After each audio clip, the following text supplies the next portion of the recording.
بسم اللہ الرحمن الرحیم۔ السلام علیکم۔ کیسے ہیں آپ سب لوگ؟ اللہ تعالیٰ سے دعا ہے کہ آپ سب لوگ خیریت سے ہوں گے۔ آج کا ہمارا ٹاپک بہت ہی نہایت ہی دلچسپ اور خوبصورت ہے۔ امید ہے کہ آپ کو پسند آئے گا۔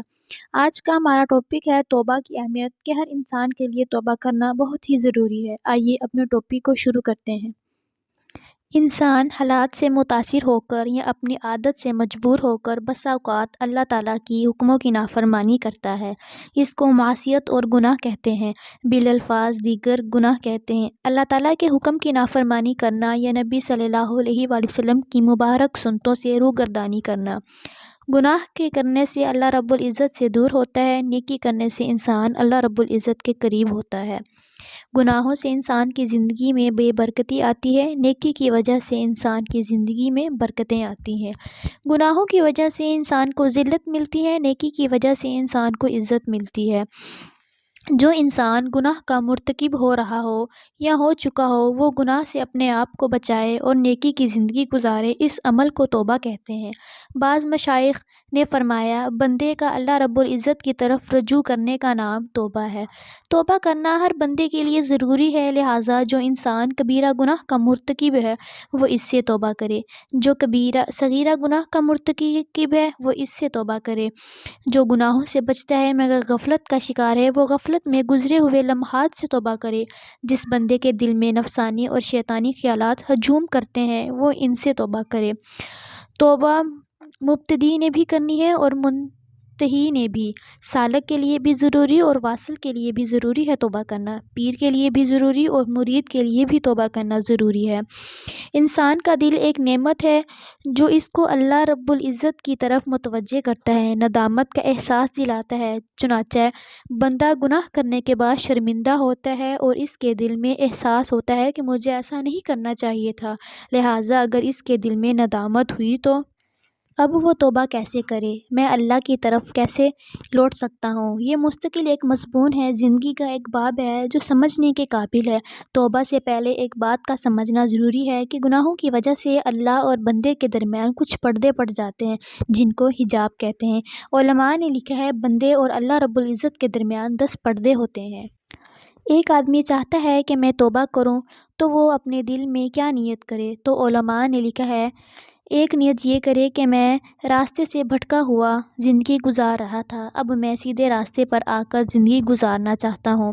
اللہ پاک نے سورہ یاسین میں ارشاد فرمایا، اے آدم کے بیٹو، کیا میں نے تمہیں یہ تاکید نہیں کر دی تھی کہ تم شیطان کی عبادت نہ کرنا، وہ تمہارا کھلا دشمن ہے، اور یہ کہ تم میری عبادت کرنا، یہی سیدھا راستہ ہے۔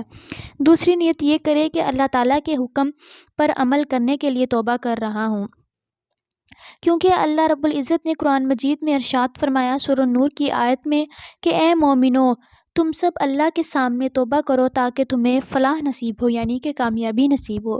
تیسری نیت یہ ہو کہ میں اپنے نفس کو ظلم سے بچانے اور فلاح پانے کے لیے توبہ کر رہا ہوں۔ اللہ پاک نے سورۃ حجرات میں ارشاد فرمایا، اور جو لوگ ان باتوں سے باز نہ آئے تو وہ ظالم لوگ ہیں۔ چوتھی نیت یہ ہو کہ عذاب سے بچ کر اللہ کی طرف جانے کے لیے توبہ کر رہا ہوں۔ اللہ پاک نے سورہ ذریات میں ارشاد فرمایا، لہٰذا دوڑو اللہ کی طرف جاؤ اور ان خواہشات اور ان گناہوں سے اپنی جان چھڑاؤ۔ توبہ کرنا گناہوں سے ہجرت کی مانند ہے۔ نبی کریم صلی اللہ علیہ وآلہ وسلم نے ارشاد فرمایا، بے شک مہاجر در حقیقت وہ ہے جو اللہ کے منع کردہ کاموں کو چھوڑ دے۔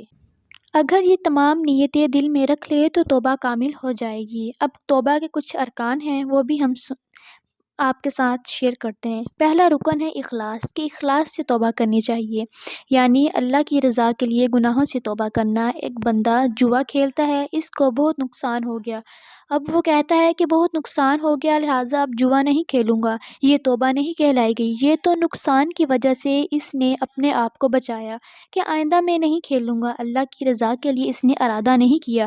تو توبہ کے لیے اللہ رب العزت کی رضا ضروری ہے۔ ایک آدمی کو چوری کی وجہ سے ذلت ملی، وہ کہتا ہے کہ بڑی ذلت ہوئی، اب وہ چوری سے باز آ گیا، توبہ اس کی توبہ نہیں کہلائی گئی، وہ تو ذلت سے بچنے کے لیے چوری سے رکا ہے، اللہ کی معصیت سمجھ کر نہیں رکا۔ دوسرا رکن ہے القاء، القاء گناہ سے رک جانے کو کہتے ہیں، یعنی توبہ کا یہ مطلب نہیں کہ زبان سے توبہ توبہ کرے مگر گناہ کا کام کرتا ہی چلا جائے، بلکہ القاء یہ ہے کہ گناہ سے رک جائے، باز آ جائے اور اس عمل کو چھوڑ دے۔ گناہ کے چھوڑنے میں جتنی مشقت اٹھائے گا اللہ کی طرف سے اتنی مدد آئے گی۔ ہمارے مشائخ نے فرمایا، انسان کی مشقت برداشت کرنے کے بقدر اللہ کی مدد اترتی ہے، لہٰذا گناہ کے چھوڑنے کے لیے جتنا مجاہدہ کرنا پڑے اتنا ہی زیادہ بندے پر اللہ تعالیٰ کی مدد اترے گی۔ تیسرا رکن ہے ندامت، شرمندگی اور ندامت بھی ہو۔ حدیث پاک میں آتا ہے، گناہوں پر ندامت بھی در حقیقت توبہ ہے۔ انسان اپنے کیے ہوئے عمل پر شرمندہ ہو، نادم ہو کہ واقعی میں نے اللہ تعالیٰ کے حکموں کی ناقدری کی، یعنی کہ ان کی نافرمانی کی۔ امید ہے کہ آپ کو یہ ٹاپک اچھا لگا ہوگا اور پسند آیا ہوگا۔ اپنے دوستوں میں اس کو شیئر کیجیے اور ہماری نئی ویڈیو اور سننے کے لیے ہمارے چینل کو سبسکرائب کیجیے اور ساتھ ہی بیل آئیکن کے بٹن کو بھی دبا دیجیے تاکہ ہر آنے والی نئی ویڈیو آپ تک جلد پہنچ سکے۔ اب انشاءاللہ ملتے ہیں اگلی ویڈیو کے ساتھ، تب تک کے لیے اللہ حافظ، آپ اپنا خیال رکھیے گا۔